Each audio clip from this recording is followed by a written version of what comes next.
So the dollar menu, the 99-cent store, right? The little liquor store in the corner. Chances are you've eaten cheap, inexpensive foods from these places, but are they really cheap? Hi everyone, my name is James Marin. I'm a holistic registered dietitian, environmental nutritionist, author, speaker, and diabetes expert. I'm going to talk to you about cheap foods a little bit more today and help you understand if they are really cheap or if they're not really cheap.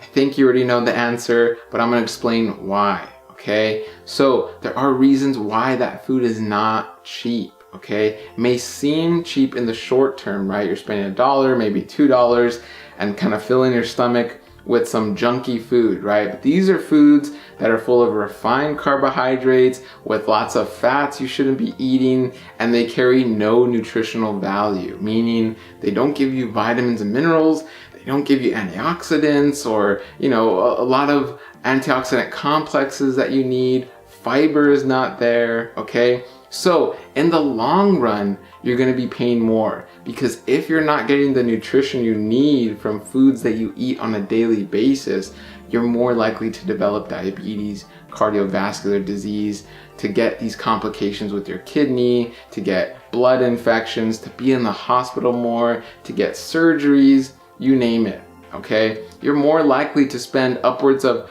$200,000 to $300,000 in your lifetime on medical expenses, okay? And that could just be on diabetes. That's not including other medical expenses, okay?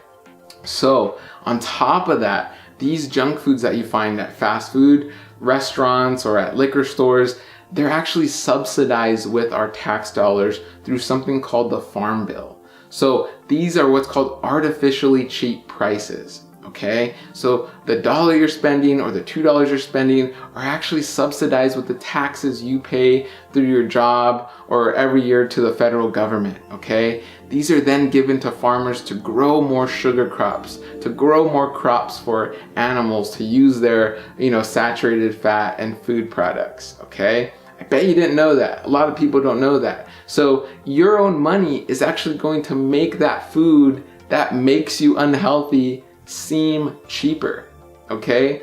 I want to plant the seed in your mind. What if we put more of a focus or spent more of our tax dollars to make healthy food cheaper? What if these organic, greens and broccoli and all these wonderful fruits and vegetables were subsidized so they could be cheaper, right?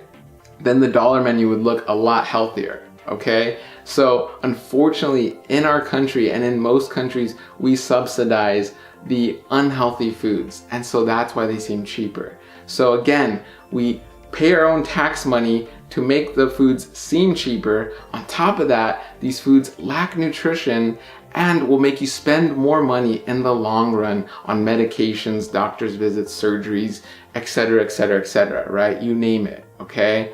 And more than likely you have diabetes. You're a type 2 diabetic, hopefully your blood sugar's in control. But if you're eating these junky foods, if you're eating the fast foods, the dollar menus, the 99-cent store candies and, frozen foods that are full of processed ingredients, you're only gonna put yourself in more risk. You're only setting yourself up for more complications and more medication, okay? So cheap foods are not cheap, but there are a lot of healthy foods that can be cheap, okay? And this means that they're healthy, high quality foods that can also be cheap and inexpensive, okay? So I want to give you this grocery shopping guide as well as 101 foods to avoid. This booklet's absolutely free. Click the link below, get your free copy today. This is going to help you navigate the grocery store, look for those great foods that aren't going to cost you a lot of money, and help you get back on track to feeling better, to reversing your diabetes symptoms, and understanding what to eat and what not to eat, okay? This helps my patients all the time. It gives them a better understanding and it really sets them on that path to success, right? So if you know anyone struggling with their diabetes, friend, family, coworker, okay, or anyone you know, share this video, like this video, comment with any questions, and as always, have a beautiful, wonderful day.